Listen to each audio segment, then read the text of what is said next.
ప్రియమైన వాళ్ళారా, ప్రభు అయిన యేసుక్రీస్తు నామములో అందరికీ వందనాలు. మరి ఈ దినం కూడా మన యొక్క బైబిల్ వాక్య ధ్యానం కొరకై కీర్తనల గ్రంథములో నుంచి ఒక వచనం చదువుకుందామండి. కీర్తనల గ్రంథము 63వ అధ్యాయము 7వ వచనం. నీవు నాకు సహాయకుడు ఇంటివి, నీ రెక్కల చాటున శరణుజొచ్చి ఉత్సాహధ్వని చేసేదను. కీర్తనకర్త ఏమంటున్నాడు? కీర్తనకర్త దావీదు. కాబట్టి దావీదు ఏమంటున్నాడంటే అరణ్యములో ఉంటున్నాడు. ఏ సందర్భంలో రాసినాడంటే దావీదు అరణ్యములో ఉంటున్నాడు. సౌలు దావీదును తరుముతుంటున్నాడు. దావీదు మీద పగబట్టినాడు సౌలు. అప్పుడు పరిగెత్తుకుని పోయి గుహల్లోనూ కొండల్లోనూ దాచుకుంటున్నాడు. అటువంటి సందర్భంలో దావీదు చెప్పే కార్యం ఏంటంటే దేవుని గురించి, దేవా నీవు నాకు సహాయంగా ఉంటున్నావు కాబట్టి ఇంతవరకు నన్ను భద్రపరిచినావు, సౌలు చేతిలో నుంచి కాపాడినావు.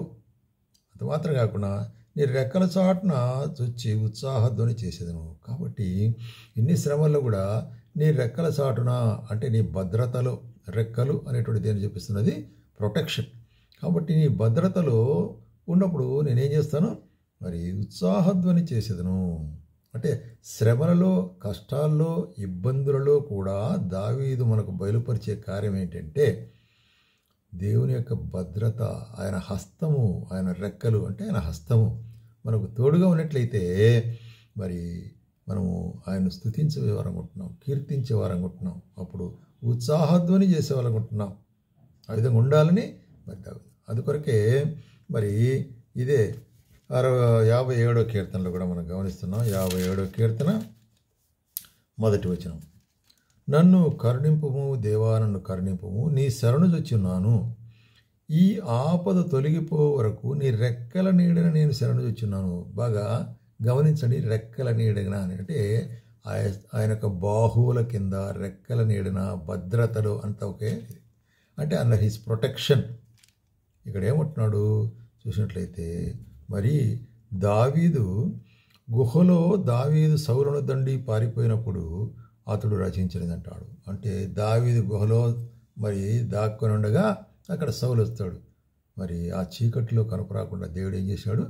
రెక్కల చాటును మరుగుపరిచినాడు. అప్పుడు తప్పించుకుంటాడు దావీదు దగ్గర నుంచి. కాబట్టి ఇక్కడ మనకు గమనించాల్సిన కారణం ఏమిటంటే ఏ సందర్భంలో ఏ విధముగా దేవుడు మనం భద్రపరుస్తాడు అనేటువంటిది ఏదైనప్పటికీ కూడాను ఆయన బాహు, ఆయన రెక్కలు తోడుగా ఉంటే మనకు ఆశ్రయముగా ఉంటుంది అనేటువంటి కార్యము, భద్రత ఉంటుందనే కార్యాన్ని మనం మర్చిపోకూడదు. అదే 91వ కీర్తనలో కూడా మరి మోషే రాస్తుంటున్నాడు. మోషే ఏం రాస్తాడంటే మహోన్నతుని చాటు నివసించువాడే సర్వశక్తిని నీడను విశ్రమించువాడు, ఆయనే నాకు ఆశ్రయమును, నా కోట, నేను నమ్ముకున్న నా దేవుడు అని యెహోవాను గురించి చెప్తున్నాను. కాబట్టి మోషే రాసినటువంటి కీర్తనలు కూడా ఏమంటాడంటే మహోన్నతుడైన దేవుడు, ఆయన అందరికంటే అధికమైనది, అధికుడైనటువంటి దేవుడు, మహోన్నత స్థలంలో నివసించు మహోన్నతుడైన దేవుడు అనేటువంటిది మన దేవునికి పేరు. అటువంటి మహోన్నతుని దేవుని చాటున అంటే ఆయన భద్రత కింద, లేకపోతే ఆయన నీడలో కదా, ఆయన నీడలో మనం ఉన్నట్లయితే ఏముంటుందట?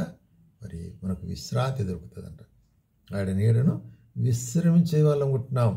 ఎటువంటి సందర్భాల్లో అంటే మరణాపాయ సందర్భంలో కూడా వేటగాని ఉరిలో నుంచి ఆయన తప్పించునంటాడు. వేటగాడు అంటే ఒకటి సాతాను మనకు ఉరి ఒగ్గుతాడు. అన్ని సందర్భాల్లో మనం నాశనం కావాలని అయితే దేవుడు ఆశ్రయం ఉన్నట్లయితే ఆయన భద్రత మనం చూపించేవాడుగా ఉంటున్నాడు.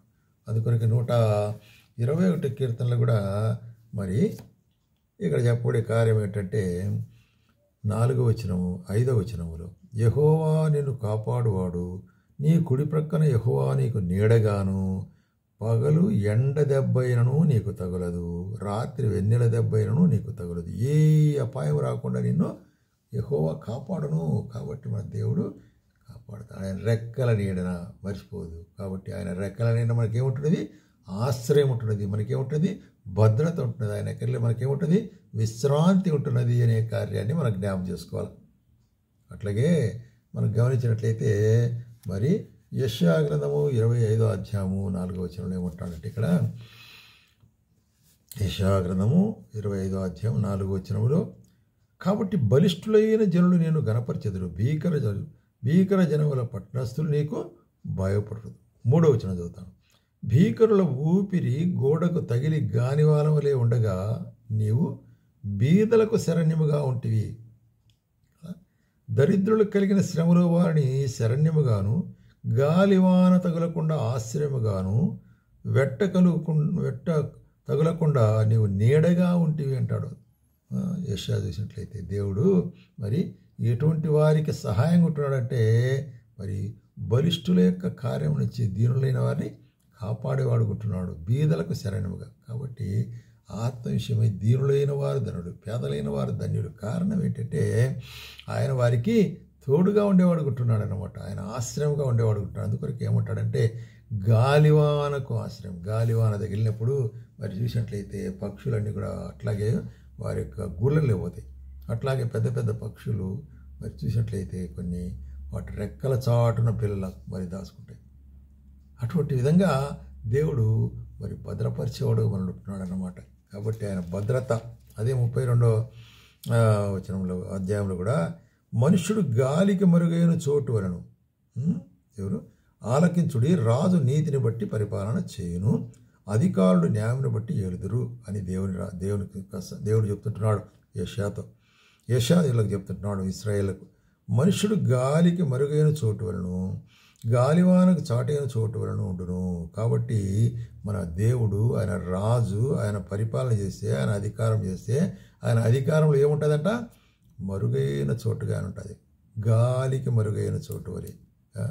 గాలిలో లేకపోతే ఈ శ్రమలు కష్టాలంటే గాలి పెను తుఫాన్లో మనము గాలిలో దీపంలో ఎప్పుడో ఆరిపోతాం. అయితే దేవుడు ఏం చేస్తున్నాడు? మన చుట్టూ ఏముంచుంటున్నాడు? ఆయన తన హస్తాలు ఉంచిన వాడుకుంటున్నాడు. మరుగైన చోటుగా, ఎండిన చోట నీళ్ళ కాలవలే ఆయన మనం చేస్తుంటున్నాడు కదా. దాహంతో కదా మరి మనం శ్రమించేటప్పుడు అటువంటి సమయంలో ఎటువంటిది దాహము కలిగిన వారికి నీళ్ళ కాలువ దొరికితే అంత సంతోషం అట్లా ఉంటుంది అనమాట. దేవుని యొక్క సముఖం అనేటువంటిది మన పక్షంగా. అట్లాగే 51వ అధ్యాయంలో కూడా చూస్తుంటున్నాము. 51వ అధ్యాయము మరి యెషయా గ్రంథము 16వ వచనంలో ఏమంటాడు ఇక్కడ చూసినట్టయితే, నేను ఆకాశమును స్థాపించినట్లు భూమి పునాదులు వేయునట్లును, నా జనము నీవేనని సీయోనుతో చెప్పునట్లును, నీ నోట నా మాటలు ఉంచి నా చేతి నీడని నేను కప్పినాను. కాబట్టి దేవుడు తన మాటలు మన నోట్లో వచ్చి మనల్ని కప్పి ఉంటున్నాడు. కాబట్టి ఆయన మాటలు మనలో ఉంచినప్పుడు మనం ఏం మాట్లాడాలనో అందుకొరకే మత్తయి సువార్తలో కూడా చెప్తాడు, రాజుల దగ్గరికి అధికారుల దగ్గర పోయినప్పుడు మీరు ఏం మాట్లాడాలో భయపడాల్సిన అవసరం లేదు. ఎందుకంటే ఆ సమయంలో మీరు ఏం మాట్లాడనే దాన్ని దేవుడు బయలుపరుస్తాడు. ఆయన తన మాటలు మన నోటి నుంచి ఆయనే మాట్లాడతాడు, మనం కాదు. మనం మాట్లాడితే ప్రజలకు ఇష్టం లేదు, మనం మాట్లాడితే ప్రజలు మారరు. అయితే దేవుడు మాట్లాడితే ఆయన మాటలైతే అవి మార్చేటువంటి మాటలు ఉంటాయి. కాబట్టి ప్రియమైన సహోదరి మన జీవితాల్లో కూడా మన యొక్క మరి బోధన పరిచయలో ఎవరి మాట ఉండాలా? ప్రభు యొక్క మాటలు ఉండాల్సి ఉంటుంది. అందుకొరకే మరి మత్తయి సువార్తలు ఏమంటాడంటే ఇప్పుడు యెరూషలేమును చూసి ఒక మాట చెప్తాడు. యెరూషలేం మత్తయి సువార్త 23:37, యెరూషలేమా యెరూషలేమా, ప్రవక్తలు చంపుచూ నీ ఎద్దుకు పంపబడిన వారిని రాళ్లతో కొట్టుచూ ఉండుదానా?